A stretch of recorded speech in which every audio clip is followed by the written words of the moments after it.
रैदास जी बैठ गए, बीच में ठाकुर जी रख दिए, दूसरी तरफ ब्राह्मण बैठ गए। तो रैदास जी ने कहा ठाकुर जी किसकी गोद में आएंगे, मंत्र पढ़ो। ब्राह्मणों ने इतने वेद के मंत्र पढ़े, इतने वेद मंत्र पढ़े, भगवान सिंहासन से नहीं उठे।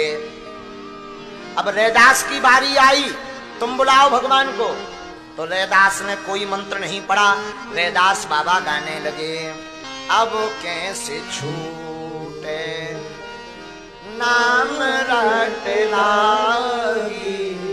और देखते ही देखते गंगा जी से सालग्राम भगवान प्रकट होकर के रैदास जी की गोद में आ गए। आनंद हो गया, सब जय जयकार करने लगे। श्री महामहिम रैदास जी तो राह पे बैठकर पादुका गूंथते थे। एक पंडित जी जाते थे, अरे रैदास जी आप कभी तो गंगा नहाने चलो। तो कहते हमारे पास समय नहीं गंगा स्नान करने का। हम तो जा नहीं पा रहे, आप रोज गंगा स्नान करने जाते हो। 2 केला, हम गरीब आदमी, ज्यादा तुम्हारे पास है, गंगा जी को दे देना, कह देना रैदास जी ने दिया। और गंगा जी से कहा कि 2 केला रैदास। गंगा जी का हाथ प्रकट हुआ, गंगा जी ने अपना एक कंगन उतारा स्वर्ण और कहा रैदास जी को दे देना जाके। हम रोज गंगा नहा रहे हैं नियम से, कभी गंगा जी हमसे बात, और वो तो कभी आते ही नहीं गंगा। और देखो उनको सोचा कि देने की जरूरत क्या, इतना महंगा कंगन है, चुपचाप अपनी पंडिताइन को देंगे जाके, रैदास जी को दे। अब वो जिस गली से चले तो घूम के वही रैदास जी के दरवाजे खड़े हो जाए, जिस मार्ग से चले वो वहीं खड़े हो जाए।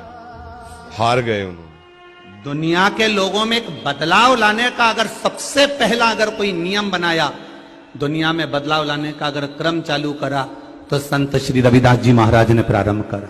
ये कोई साधारण से संत नहीं। मीराबाई से लोगों ने कहा तू इतनी बड़ी राजघराने की रहने वाली है, तू इतनी बड़े राजघराने की रहने वाली छत्राणी है, और तू गुरु किसको बनाई है? वो चमड़े का जूता सिलने वाले, वो चर्मकार रविदास जी को। मीराबाई ने कहा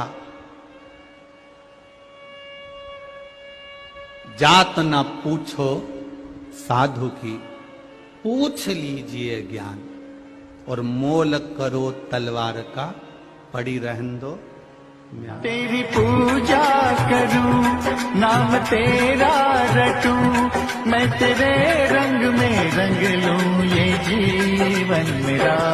शूद्र रविदास हमारे साथ बैठकर भोजन करेगा तो हमारा धर्म नष्ट हो जाएगा, इसे हमसे दूर बिठाओ। ये कठोर शब्द चित्तौड़ की महारानी झालीबाई की दावत में आए पंडितों के थे।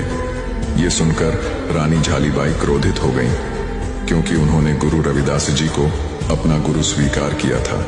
तब गुरु रविदास जी ने रानी झालीबाई से कहा, मैं दूसरी जगह बैठ जाता हूँ, क्योंकि हर जगह परमात्मा विराजमान है, तो क्या छोटा क्या बड़ा।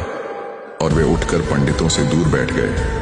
तब पंडितों ने देखा कि हर पंडित के बगल में गुरु रविदास जी बैठे हैं। ये देखकर वे घबरा गए और उन्होंने गुरु रविदास जी से क्षमा मांगी।